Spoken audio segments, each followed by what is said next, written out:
Hello, everyone. Namo Myoho Renge Kyo. Thank you so much for being here. Thank you for your practice. Thank you for liking and subscribing to this channel, using the resources, threefoldlotus.com. For those of you who are buying resources from the bookstore, thank you. You're supporting this channel. All that free information on threefoldlotus.com. You can download anytime, loads of PDFs. The home/home.htm page has just buttons galore on everything from beads, how Daimoku works, to the personages on the mandala. Who is that on the Gohonzon? What's their significance? Lots of scholarship there. Books available again on lulu.com. All the links are on the video. And I think in the description, mostly I put them in there. Thank you for your support. But mostly, as I always say, thank you for your practice. That's essential. All right, we're continuing with Nichiren. We're starting a new chapter. And we'll see how this author takes us from the visualization of the mandala into the remainder of Nichiren's life and practice. So this chapter, 8, Release and Retirement, Further Confirmation of His Resolve, his doctrine. Ever since Nichiren was exiled, his followers, especially the warriors connected with the government, had been trying to have him recalled. So he's in Sado, but now he's got so many followers, not just the country folk, but the samurai, who are agents of the government, actively working to bring him back to the mainland, protect him. They're making quite a statement against the government, with a government which is heavily intertwined with the Buddhist authorities, religious authority. They're basically the PR of the government entity. So they're very intertwined. And by insisting that Nichiren come back, the populace and even the military, the arm of the government that would behead this man, were saying, you know, you might really want to listen to what he's saying. But behind that statement is all those people the government is listening to and promoting and supporting and giving lands to, they may be wrong. In fact, Nichiren says they're explicitly wrong. They're not even Buddhist. Man, that's a hard pill to swallow for the elite, isn't it? But here we go. Nichiren disapproved their plan. Don't go fighting the government on my behalf just yet. And he bade them abstain from agitation of that kind. I'm sure part of that was his compassion that the government might say, what? Behead those, right? Because that was the order of the day. So I'm sure he was a bit concerned for his followers, even though I'm sure he had deep appreciation for their demonstration of their filiality, their conviction that Nichiren was saying and doing the right thing. But Nichiren had another motivation. His idea seems to have been that the perils and sufferings heaped upon him were necessary as a means of strengthening the evidence of his mission. So he'd been fighting the government a long time. He'd been exiled once before, and now in exile he's thinking, these elites, they're just not ready to let go of their misconceptions yet. But if their misconceptions and what they're doing to me becomes so egregious that they can't fail but to see the correlation in the teachings, maybe that will be the final push to get their minds to consider, to open. It had ever been his conviction that the more devout the propagator of the truth was, the stronger would be the opposition and the more severe the persecution. Says so in the sutras. Shakyamuni warned and prophesied, I suppose you could say, but he warned that this would eventually have to happen. Another reason, as we've seen before, was the idea of expiation. That almost sounds a little too religious, but in Buddhist terms, if you're changing karma, you're getting rid of, or really, that's very Western. It's not that we get rid of our negative karma, it's that we modify our negative karma to take on a constructive role, a life-affirming role. We really convert it. His sufferings, as he conceived it, were all to be endured as the necessary means for converting these errors accumulated from all eternity by estrangement from the Lotus Sutra. This karma, this karmic energies, it isn't, although I've added to it in my conscious life, it's been here since the universe began. And so this is how we start to talk about our lives, our short human lifespan, as being cognizant and aware, observing this instantiation of amalgams of karma being constructed from an ever produced, instantiating life experience that contains with it exploding quasars as much as it does docile bodies floating through space-time, some livable, some quite dead, some very hot. All these conditions exist within us, yeah? We can call them up. You ever get super angry? Blaze like a sun? A sun being, a star, a volcano. Kind of like vomiting. Yeah, it's very acidic. It's not pleasant. Paroxysms of the body. It's the universe embodied in a sentient form. It's an odd way to think about the body, but quite valid. It's all the same atomic structures.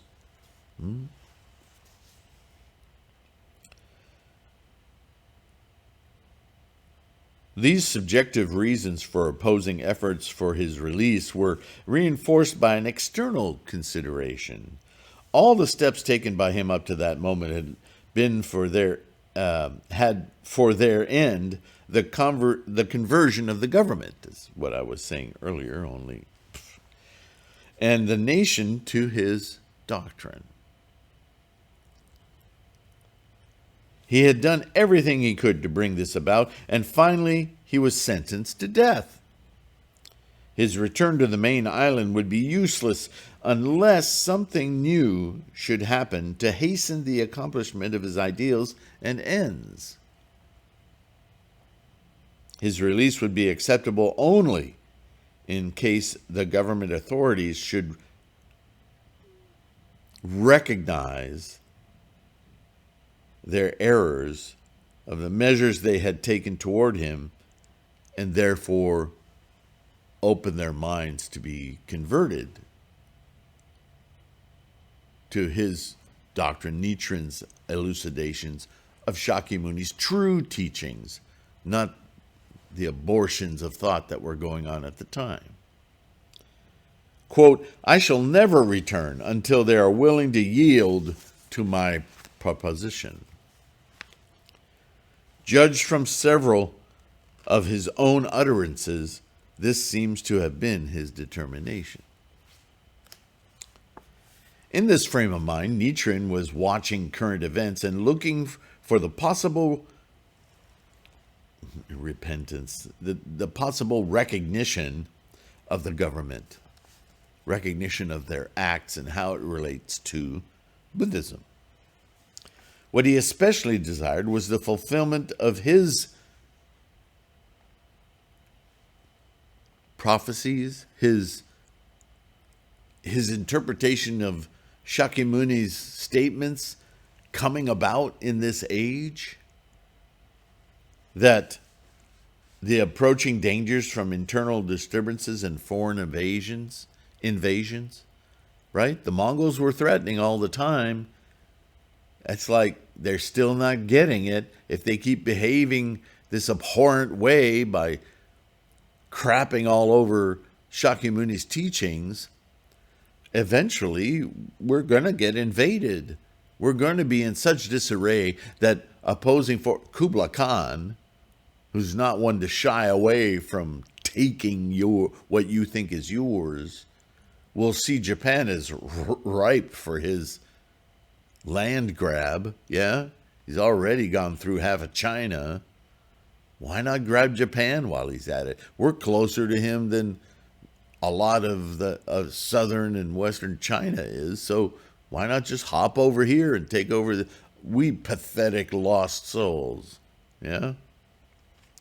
And indeed, events seemed more and more to confirm these predictions. I like predictions better than prophecies. While Nichiren's case was pending, a Mongol ship with 100 men arrived in Japan, causing a panic, of course, although it finally proved not to be a warship, but nonetheless, pretty bold move. In the following years, 1272 and 1273, Mongol envoys came repeatedly and urged a reply to the messages of Khan. The Khan, right? The king. And the Japanese government was busily engaged in plans for defense. We'll show you. As well as in offering prayers, pleading with Shinto and Buddhist deities, which we all know that's a delusion. There are no deities in Buddhism. Buddhism talks a lot about deities, but only as a frame of reference to understand the way the human mind conceives of reality, or not. Besides the danger from the Mongols, a serious struggle broke out between two Hojo brothers, the head family clan of the whole government of Japan. They're at each other's throats. Oh, man, how could it get any worse? Which ended in fratricide. So one killed the other. It wasn't just an argument. Again, this is samurai medieval Japan. You don't agree with me? Off with your head. It was after this event that the government, as has been related above, ordered the governor of Sado to give Nichiren a better abode and to take good care of the exile. Yeah, we're not sure about him now. He told us this was going to happen, and it's happening. Maybe we should reconsider. Nichiren was right.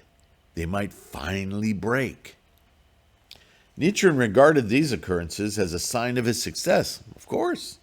And at the same time, he rejoiced in his sufferings as being evidence of his mission. It's more proof that I'm right, that I understand the teachings of Shakyamuni very, very well, personally. How exciting. It's not that he was boastful about it. It wasn't his ego that was being flattered. It was his sense of commitment and understanding of his mission as Jogyo playing out. About this time also, an influential member of the Hojos of the name Tokimori began to revere Nichiren and often sent him presents and comforting letters. We've read some of those, right? Although Tokimori seems to have had this superstitious motive of securing Nichiren's intercession with Buddha and his meditations to avert the threatened invasions, yet he gave progressive evidence of sincere conversion to Nichiren's doctrines, elucidations. This was another sign of Nichiren's triumph. He wasn't completely ready, Tokimori, to let go of Nembutsu and these other schools, but more and more he considered that Nichiren had a valid point of view, and maybe he should just adopt Nichiren's doctrine. The Hojos were not unanimously hostile to Nichiren. The Tokimori, the elder, not only showed his goodwill toward him, but finally sent a precious sword as a token of the conversion of his samurai spirit to the Lotus of Truth. Wow, major move, considering the society at the time and the cultural construct. That was something. Nichiren thanked him heartily for it. We read that Gosho. And advised the convert further to solidify his faith. Show me you understand the truth of the Lotus Sutra and Shakyamuni's teachings. Not just Nichiren. The letter reads, and so now he's going to quote this letter to Tokimori.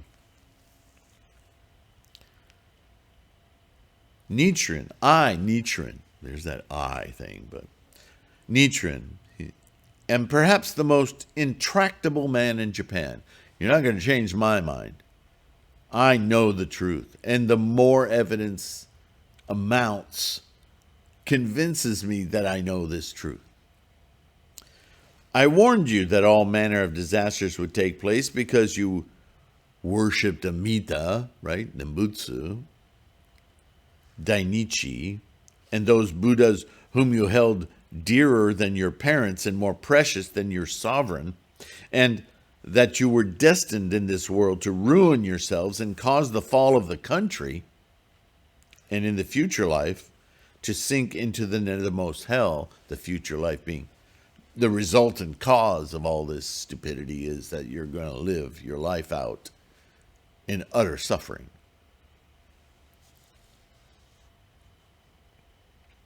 Because I gave these warnings incessantly, I am suffering from persecutions. I am suffering from the perils heaped upon me by my adversaries, 3 in kind, simply because I am the one who lives in the life of the Lotus of Truth. I'm embodying my practice. The true practice that Shakyamuni gave all of us. That you have become a follower of such a man is something beyond common expectation. Do you see how he talks about himself in the third person? Because he knows full well all the time that he, Nichiren, although that's how he speaks, knows that it's not about Nichiren, the man, the son of a fisherman. It's about Nichiren, the missionary, the propagator, the bodhisattva of Shakyamuni's truth. Always, right? Make no mistake. The fact that you are following this man, we call Nichiren, you really are following his mission of truth, his piety of Shakyamuni's truth. That says something really profound about you. Certainly beyond common expectation. There must be some significance in the fact. Be strenuous in your resolve and prepare yourself to partake in the communion of the paradise of Vulture Peak. Prepare yourself for self-enlightenment. Prepare to see your life completely change before you and the resistance to it. You have sent one sword with its mate as your offering to the Lotus of Truth, not to me, Nichiren, but to the truth of the sutra, yeah? The swords were, while in your hands, weapons of malice, right? Swords for killing. Now, being offered to Buddha, they are weapons of good. Protectors. Protectors of the highest order. These swords will serve as staves in your journey beyond. Now, know that the Lotus of Truth is the staff for all Buddhas on their way to enlightenment. Especially rely on me, Nichiren, as the staff and pillar. Not as your protector, guider, God, or deity, but as your mentor, as your committed bodhisattva to see you experience Buddha-ness. And join me as a bodhisattva of the earth. I'm your guidance counselor.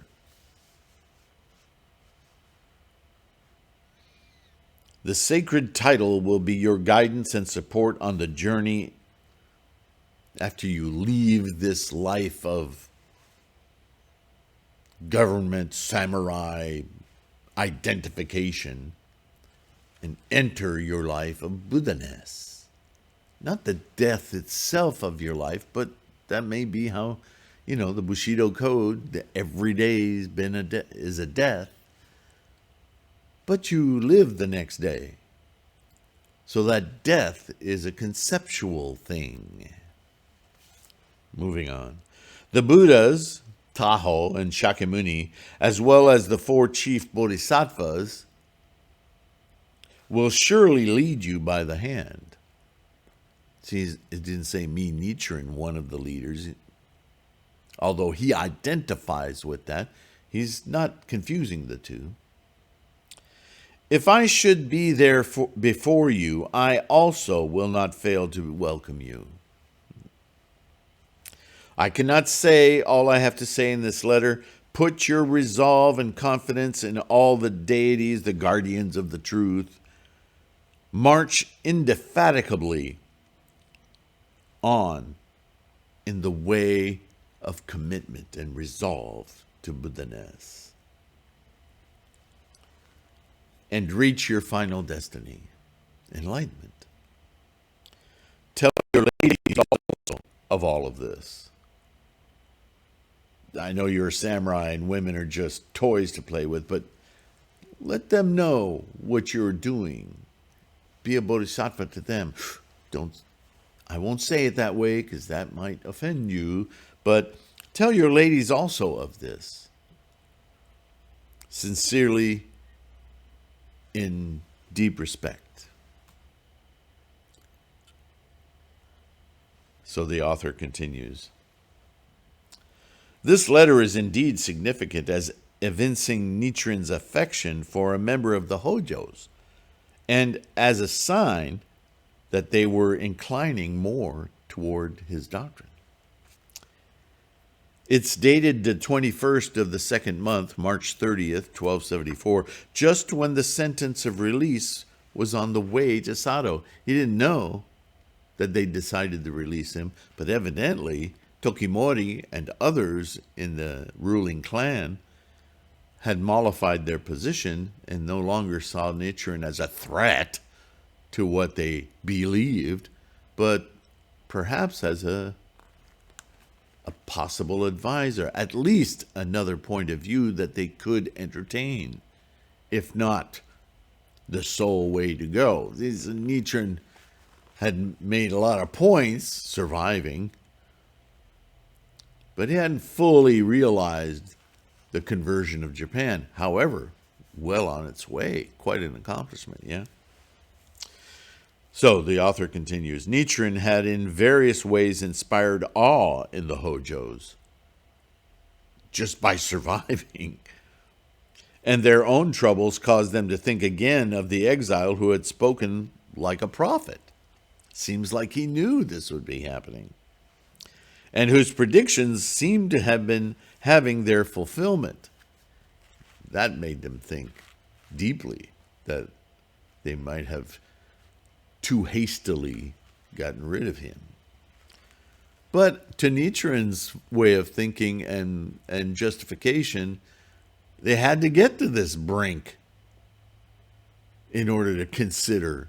So Nichiren knew well the stubborn mind of the samurai, not just the samurai, but the leading clan. It's a lot of ego to have to take apart, yeah? He made more sense to the samurai, actually, because the samurai already was on a path of everyday considering life, whereas the hojos, or the ruling clans, the ego of the elite, they just felt like they were imbued, but this was being challenged to the core, yeah? Author continues, the opinions of the authorities were divided, and Nichiren still had many implacable enemies, but the commissioner, Tokimune, finally decided to recall Nichiren to Kamakura. This is a good thing, but there's still a lot of resistance, so this could flare up at any moment. It's a danger. It seems that an intimation of this outcome had been given by Tokimori in the message accompanying the swords. The edict for his release was issued on the 14th of the second month, March 23rd, and reached Sado in the following month, 2 weeks after the letter above quoted was written on the 8th of the third month, April 16th. Nichiren complied with the order, complied with the order, bade farewell to his followers in the island, and left his abode of 2 years and a half, as signs of spring were appearing after a long winter, on the 13th of the third month on April 21st. His religious opponents made attempts on his life at several points on the way. He wasn't out of the woods, but the guards furnished by the government protected him and brought him in safety to Kamakura, where he arrived on the 26th of the third month, May 4th, after a journey of 2 weeks. It was a triumphal entry for Nichiren to return to Kamakura. A lot of enemies lurking in the crowd, but he was being protected by the government's own samurai. They were putting their stamp of provisional, let's say, approval on him, but not everyone was convinced.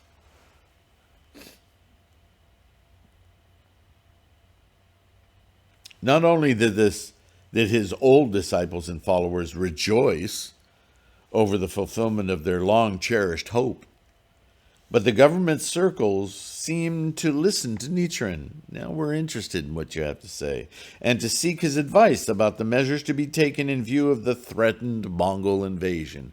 Okay, you said this was going to happen, so now what do we do about it? Come on, tell us. 10 days after the return, on the memorable 8th of the fourth month, May 15th, Nichiren was invited to the commissioner's office. It now became the duty of Heino Simon, the guy who wanted to kill him, his bitter enemy, to communicate the goodwill of the commissioner and to make advances to Nichiren. Let Nichiren himself tell the story. What a moment that must have been.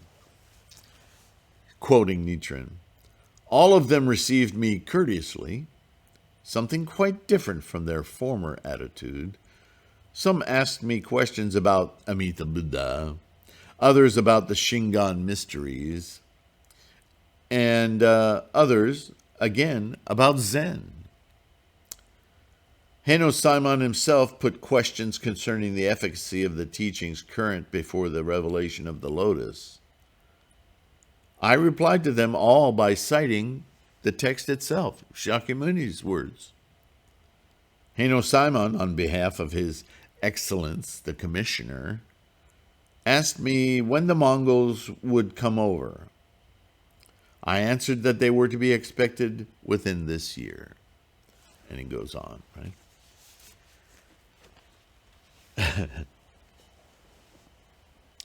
So the author continues. Thus, the officials showed some readiness to yield to Nichiren's propaganda. He, on his part, did not fail to take the opportunity to renew his strong remonstrations and warnings. It's not over yet.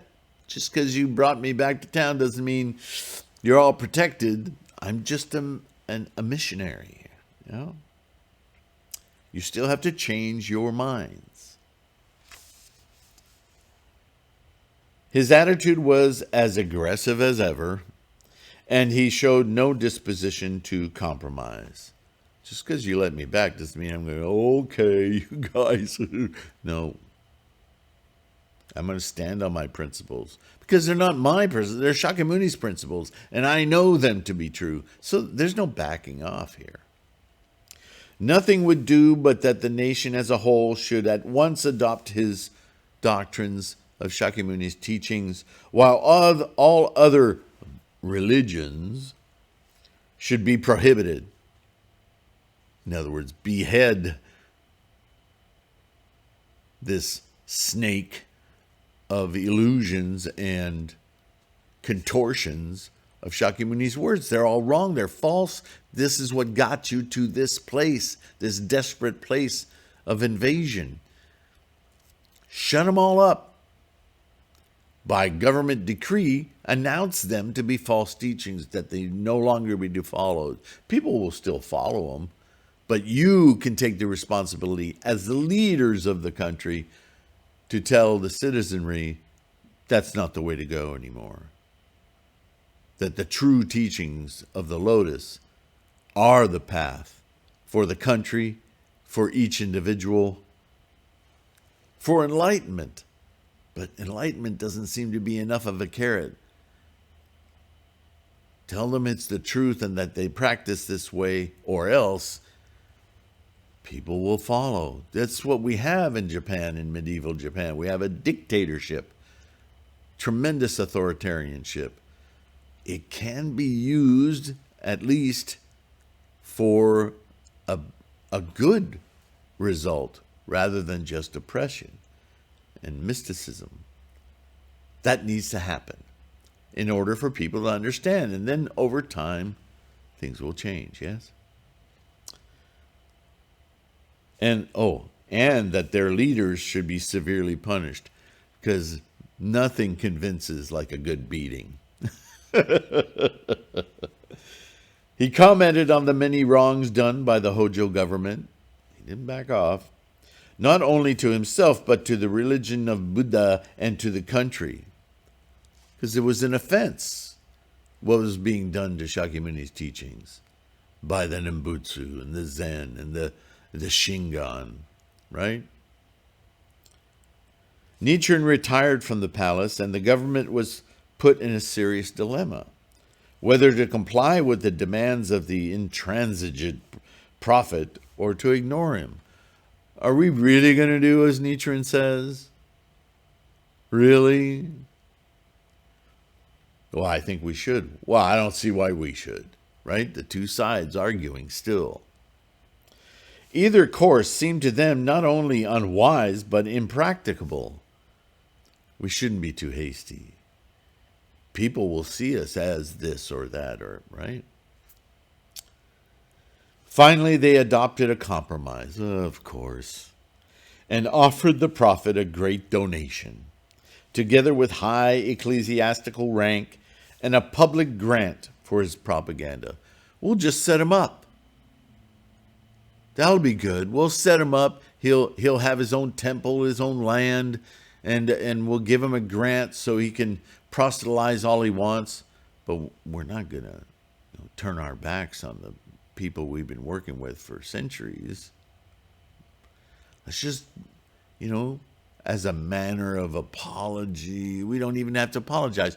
We'll just hoist him up in front of everyone, and everyone will go, oh, he's now a recognized authority on Buddhism. Cool, he can join the gang.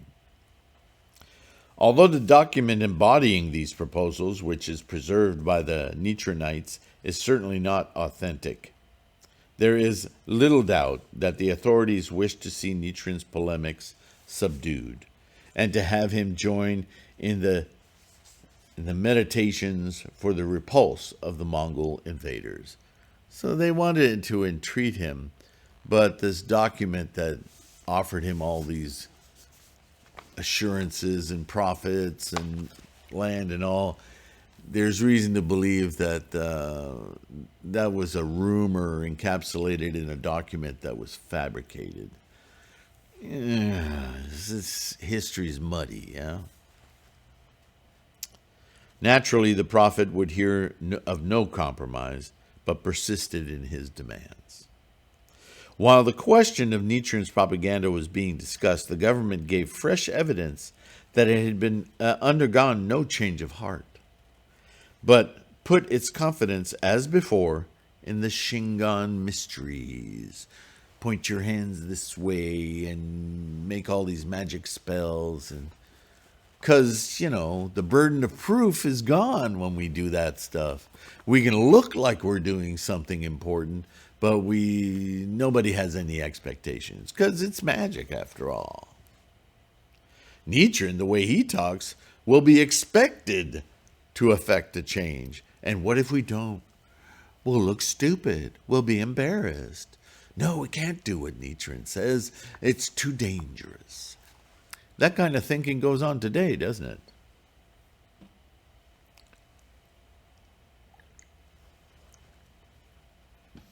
Humans.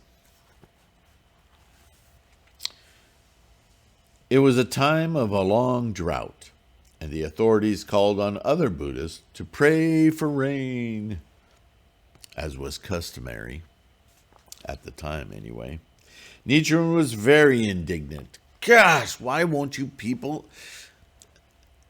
It must have been frustrating to Nichiren, feeling such a triumph being called back to Kamakura by the government itself, only later to be made ineffectual.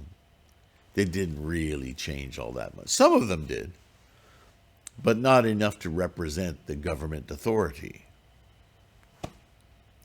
He saw in the offers made to him a deceptive bait, and in the measures taken for rain, an open dishonor done to himself.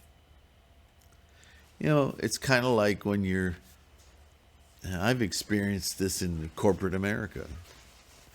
Well, we can't get rid of him, so let's give him a job and make him think it's important, and that'll take him away from us, and in the background we'll do what we want, and he'll think he's doing something amazing, only later he'll find out, oh, we're not going to do that, thanks for all your effort.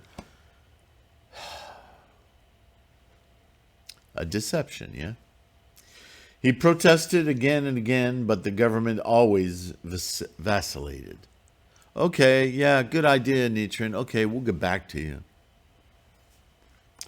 While his opponents were renewing their accusations and intrigues, they saw an opportunity here. Okay, they brought him back, but they're giving us lots of opportunity to make him look bad. Maybe we can push him back down the hill. The sequel of the triumphal entry was an irreconcilable breach. Nichiren left Kamakura on the 12th of the 5th month, June 17th, and taking only a few disciples and retainers, set out for a place among the mountains on the west side, to the west of Mount Fuji. Interesting that he mentions Mount Fuji here. It's Minobu. Just say it. But the Fuji school, still very vociferous at the time of this writing, I imagine. The clamorous prophet was now suddenly changed to a silent recluse or a voluntary exile. Must have really deflated Nichiren. Not completely, but at least now he could live free without worrying about being assassinated. Well, not every day, but still a lot of enemies.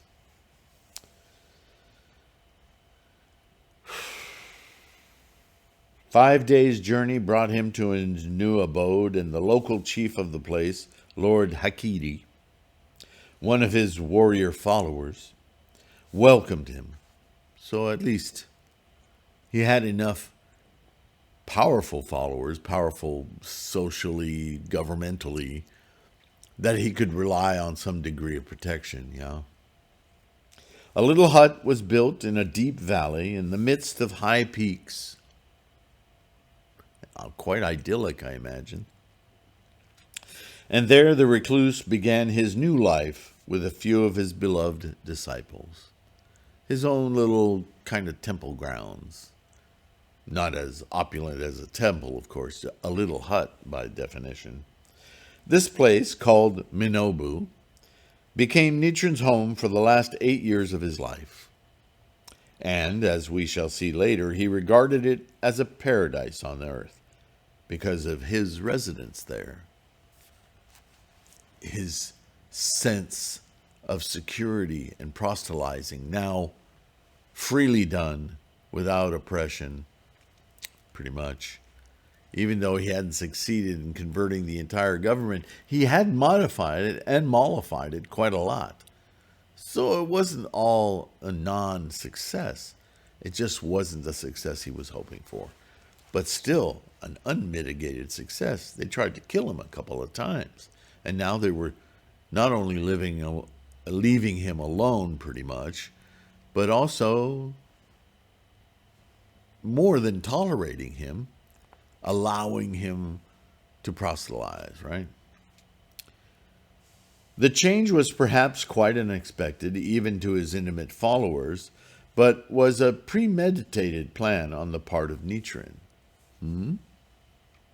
Various motives had been conjectured for this sudden turn in his life, but he himself, better than anyone else, tells us why he made it. The simplest explanation of the matter is given in the words, quote, "I had always resolved to repeat my remonstrance 3 times, and to retire if these attempts should prove a failure," end quote. So he'd remonstrated against the government this last, final, 3rd time. There's those 3s in Buddhism. And if that didn't work, then the futility of his cause, it might just be karmically sufficient what he'd done, and now was the time to retire and propagate for the future. Not unlike Shakyamuni, come to think of it. The Lotus Sutra it's quite universally believed, was the last 8 years of his life, Shakyamuni. So Nichiren was kind of emulating that, wasn't he? Albeit after his 3rd remonstration. Okay, I've tried 3 times. To continue to do it is an exercise in futility and a waste of my time. So now I must retire and just work toward the future, right? Work with the populace up rather than from the top down. But he hadn't done enough at the top to influence a lot of people, wouldn't you say? Now, the 3 times is in accordance with an old Chinese proverb, and Nichiren had delivered his message thrice. In 1260, when he had presented the Rishoan Kokuron, in 1268, when he had repeated the remonstrance as a kind of ultimatum, and now when he had pressed his demands after the return from Sado. But when we read between the lines, the retirement meant a continuation of his life in exile. It had been his determination not to return to Kamakura unless the Hojos should be completely converted. And now his return had proved to that aim a failure. How could he remain peacefully in Kamakura? It was an ultimatum to himself now. If he should continue his protests, his fate was plain: another execution or another exile. I'm old now. That is going to result in my death. He was not so blind as to expect anything better. Why should he not become a voluntary exile instead of a compulsory one? The reception of his third and last demonstration was the occasion of his retirement, but not its true cause. His motives lay deeper. Let us see what they were. The first was negative, the idea of expiation. We've already seen that Nichiren conceived of his woes, his sufferings, as expiation, getting rid of negative karma. His idea was, quote, expiation of my errors is the fulfillment of my mission to perpetuate the lotus of truth to the coming ages. Errors are not extinguished until the aim is attained. End quote. Since his triumphal entry had proved a failure, again, I don't think it was a complete failure, but to Nichiren it must have seemed so. He must continue the expiation as he had been doing in Sado. Naturally, he associated with the expiation of his negative karma a measure of suffering. Whenever he suffered from the extreme cold of Minobu, he must have reminded himself of his first winter in Sado. And he was always rejoiced to liken his suffering with self-castigation of Buddha during the years of self-training among the mountains. Right before Shakyamuni became Shakyamuni, he went through tremendous privations, right? He almost starved himself to death several times, doing these different methods of self-purification via different Brahmins to attain enlightenment. 12 years, 6 or 7 at the hands of, or at the advice of, or the leadership of Brahmins, and another 6 years on his own, trying to discover this immutable truth. So whenever he felt his suffering, Nichiren likened that experience, that lack of confidence, we've all had it, that desperate feeling, to, in a constructive way, see it as the distasteful medicine of getting better, expiating negative karmic, getting rid of it, only then to be revitalized in the truth. Quote, the height of the hermitage is only 7 feet, while the depth of the snow is 10 feet. Ice makes up the walls, and icicles are like the beads of garlands decorating shrines. End quote. Interesting. Whenever his followers at a distance sent him food or clothing, he wrote touching letters thanking them for the presents and likened his benefactors to his parents or to those who supplied food to Buddha, to Shakyamuni. We've read many of those letters, you and I. His life at Minobu was one of extreme simplicity and austerity. Didn't need much. And he never left the obscure spot. He just stayed there. He was content. Content to not only be there in beautiful surroundings, even though sometimes quite harsh, but to be with his own mind, his own thoughts, his own practice, his own accomplishment of Buddha-ness, chanting and communicating with others, being the bodhisattva. The uninviting place, a small piece of level ground, quote, as large as the palm of a hand, end quote, surrounded by high peaks, was his abode for 8 years. Here he constructed a hermitage and rejected Lord Hakiri's offer to erect a larger edifice. Hakiri wanted to give him more of a temple ground, more of a place to invite and teach. But he just wanted to keep things simple. It was only in the year before his death that he at last consented to the building of an assembly hall of a moderate size. But he enjoyed his abode there as if it were a paradise. Yeah, I'm sure as he saw the end of his life coming, he wanted to provide for his followers. So, yeah, build the building for me, but it's really for the future, yeah. Expiation, quote unquote, was the thought that constantly occupied his mind, but this idea was, after all, a negative one. The positive, and by far more important, reason of his retirement was his solicitude for the future of his doctrine. He's preparing the ground. As we have had repeated occasion to note, Nichiren associated every step of his life with some feature of the Lotus text, and especially regarded his life in Sado as the chief part, the climax of his life. I keep saying Lotus text. It's the Lotus teaching. Text, there's so many variations of language and culture of the interpretations of the words of the Lotus Sutra, let alone the fact that they were spread by mouth for centuries before they were written down. It's the intent and the attitude of the Lotus Sutra, the core meaning of the Lotus Sutra with which Nichiren associates his life, yeah? Living it in body, as he would say. Now the last stage was to be inaugurated and dedicated to the consummation of his mission and to the perpetuation of his doctrine, just as the last 12 chapters of the Lotus Sutra made up the consummation of the truth.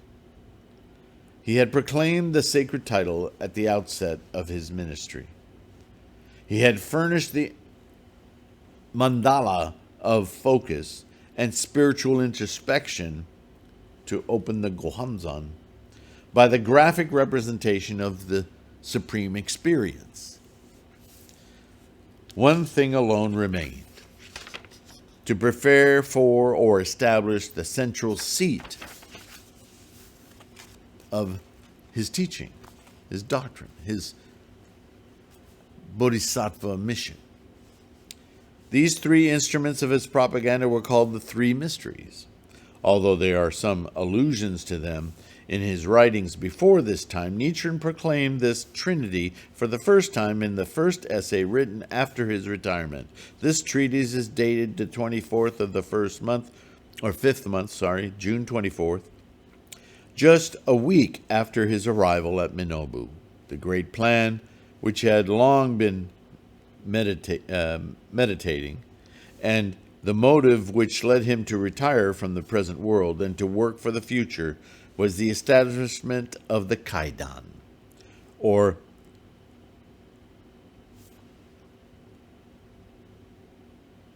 wow, talk about westernization.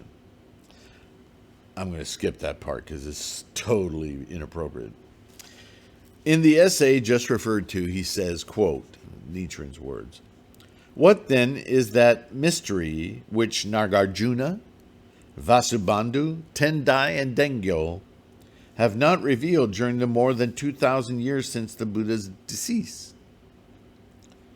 It is not else but the supreme experience, the Honzon, the treasure tower, the Kaidan, which houses the Honzon, and the 5 characters of the sacred title, the Daimoku, Myoho Renge Kyo, all according to the truth of the primeval Buddha-ness, the engine of life, the universe.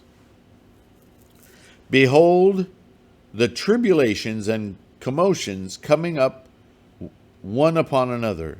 They are indeed the signs heralding the appearance of the sages, the bodhisattvas of the earth, and the leaders of the bodhisattvas of the earth.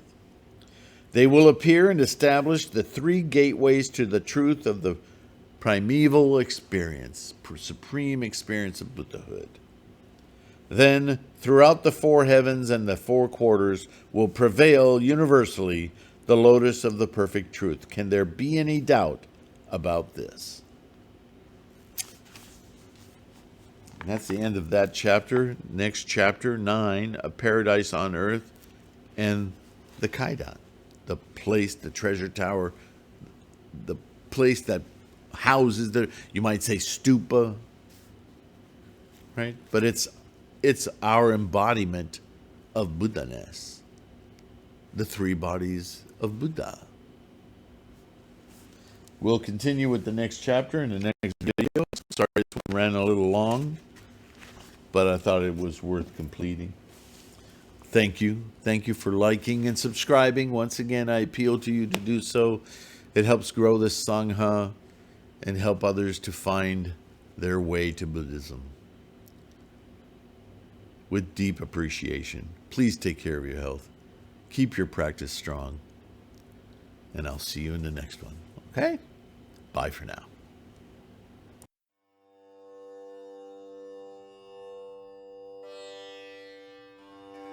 Myo.